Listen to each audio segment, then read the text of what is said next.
Bonjour à tous, on va voir aujourd'hui les 7 points pour réussir son email de démarchage. Le premier point, c'est l'objet du mail. C'est sûrement la chose où vous passez le moins de temps, alors que c'est la chose quasi la plus importante. C'est ce qui va faire que le programmateur va ouvrir votre mail. Alors dans l'objet, essayez d'aller à l'essentiel, suscitez l'intérêt, donc soyez créatif, et soyez donc court, concis et élégant. 7 mots maximum. En plus, un objet trop long ferait passer votre mail pour spam pour certains clients mail. Et n'utilisez pas de caractères spéciaux dans l'objet. Deuxième point, la hiérarchie visuelle. Alors c'est comme une publicité, si c'est pas clair, on ne comprend pas le message. Donc soyez organisé dans votre mail. Vous pouvez voir en haut à droite de l'écran là un mail hiérarchisé. Ça ne demande pas de réflexion à l'ouvreur, on comprend bien, le chemin est tracé. Et juste en dessous, un mail non hiérarchisé qui là demande vraiment à la personne de faire un effort. L'objectif, c'est que le chemin soit fléché et qu'à la fin, le programmateur se dise mais comment j'ai pu passer à côté de ce projet. Le point suivant, ce sont les couleurs. Alors je vous laisserai le soin du coup de télécharger ce document pour pouvoir regarder de plus près lors de la création de vos emails de démarchage. Mais chaque couleur représente quelque chose dans la psychologie. Donc les couleurs dans les mails, c'est assez important. Euh, la majorité des emails sont consultés sur smartphone avec des couleurs assez flatteuses, des écrans petits. Donc essayez de contraster vos emails avec un choix de couleurs que vous aurez vraiment choisi, quoi. La zone de repos. Donc la zone de repos, c'est en fait la zone de blanc entre deux textes, par exemple. Ça permet vraiment d'organiser le mail, de mettre en exergue une phrase. Voilà, donc c'est vraiment important, sinon ça fait un espèce de pâté qui est illisible.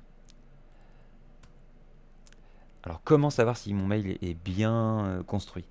C'est assez simple, vous faites un imprimé écran de votre mail, vous ouvrez dans un logiciel de graphisme, de retouche photo, peu importe, Photoshop, GIMP ou d'autres, ou Pixelmator, voilà, peu importe, et vous appliquez un flou sur l'image. Donc vous verrez à gauche, là, en bas sur l'écran, à gauche c'est un mail qui est pas très bien organisé, comme vous pouvez le voir, on comprend pas très bien ce qui est important, et à droite c'est un mail bien organisé, où on voit bien le titre en haut, on voit bien qu'il potentiellement il y a une vidéo en bas à gauche, voilà. Donc vous allez voir assez vite si votre mail est organisé ou pas. L'appel à l'action, c'est l'élément pour lequel on fait le mail, c'est-à-dire pour que le programmateur fasse quelque chose dans le mail. Évidemment, dans l'idée, vous répondre, mais dans un premier temps, c'est pas vous répondre. Dans un premier temps, c'est savoir de quoi il s'agit. Donc, il est important de mettre un appel à l'action clair. C'est-à-dire cliquez ici, regardez la vidéo ou quelque chose comme ça. C'est ça un appel à l'action. Et donc, grâce à cet appel à l'action, on va pouvoir traquer, pixeliser l'audience et ensuite renvoyer des pubs que à cette audience-là, par exemple. Et arrêter surtout d'envoyer des mails aux gens qui ne sont pas intéressés. Alors, comment mettre en place un appel à l'action qui fonctionne? Alors, restez focus, c'est-à-dire, mettez pas 40 trucs différents. Donc, comme cliquer sur la vidéo, aller voir le dossier de presse, je sais pas quoi, voilà, plein de trucs comme ça. Mettez un truc, le truc le plus important pour vous. Soyez persuasif, c'est-à-dire mettez le bouton plusieurs fois, ou le lien plusieurs fois. Et évidemment, soyez visible mais pas vulgaire, c'est-à-dire mettez pas que des gros boutons rouges agressifs, essayez d'être cohérent par rapport à votre charte graphique. Et une fois que ce mail est envoyé, le plus important, c'est de monitorer vos actions.